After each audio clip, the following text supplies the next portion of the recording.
ওয়ালাইকুম। আমি তো সাধারণপুর উপজেলা হাসপাতাল মসজিদের ইমাম।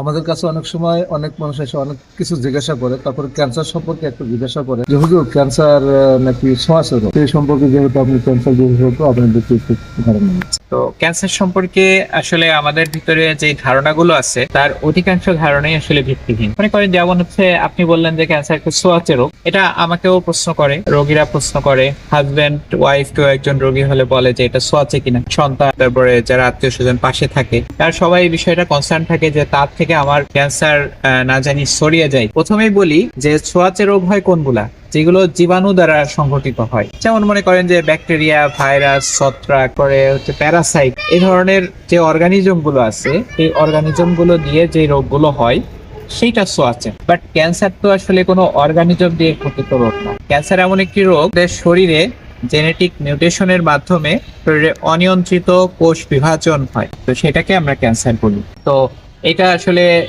এখন নিশ্চয়ই বুঝতে পারছেন যে যেহেতু জীবাণু ঘটিত নয় সেহেতু এটা ছোঁয়াচে নয়। তারপরে আবার অনেকে আসে বলে যে এনার সঠিক চিকিৎসা কোথায় পাবো। ক্যান্সারের আসলে সঠিক চিকিৎসার ব্যাপারটা তো আছেই, কিন্তু ক্যান্সারের ক্ষেত্রে সবচেয়ে গুরুত্বপূর্ণ যে জিনিসটা সেটা হচ্ছে দ্রুত সময়ে চিকিৎসা গ্রহণ করা এবং চিকিৎসার মাঝে গ্যাপ না দেওয়া। মানে মনে করেন যে আপনি ধরেন যে একটা চারা গাছ, তো চারা গাছটা আপনি যখন চেষ্টা করবেন যে ওটা কিন্তু খুব অল্পতেই আপনি উপড়ায় ফেলতে পারবেন, বাট এটা যদি একটা বড় বৃক্ষ হয়ে যায় তাহলে আপনি অনেক বড় মেশিন এনেও কিন্তু সব রুট আউট করতে পারবেন না, অর্থাৎ সমূলে উৎপাদন করতে পারবেন না। সুতরাং ক্যান্সারের চিকিৎসা আমরা দ্রুততম সময় যদি নিতে পারি তাহলে একজন মানুষ ক্যান্সার থেকেও সুস্থ হয়ে যেতে পারে। তো চিকিৎসা কোথায় পাবো?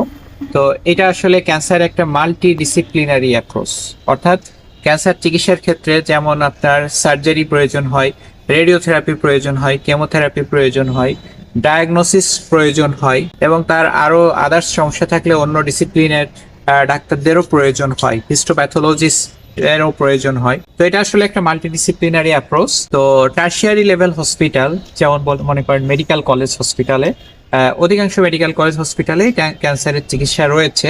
তবে বাংলাদেশে যদি বলি রেডিওথেরাপির কথা, রেডিওথেরাপির চিকিৎসাটা একটু অপ্রতুল।